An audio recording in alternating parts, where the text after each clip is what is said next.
वही तुलसी के नैहर कहाँ वही सासुर, कहाँ वही सासुर हो लाल, कहाँ वही तुलसी जनम लित के जरिया रूप लत के जरिया रूप लहो लाल।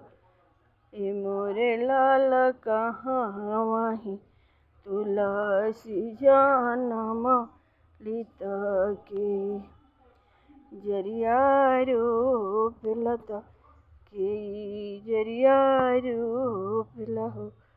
गोकुल में तुलसी के नैहर, मथुरा में सासुर, मथुरा में सासुर हो लाल कुरा खेत तुलसी जनम ली।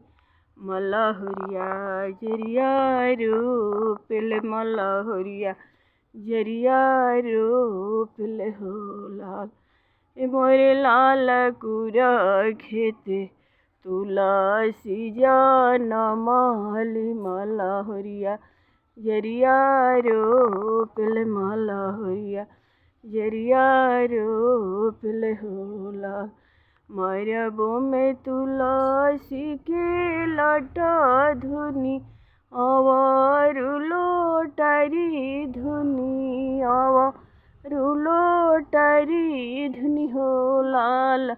आना कपुरुख संगे सुविली, सिरावा गम कदेला, सिरावा गम कदेला हो लाल।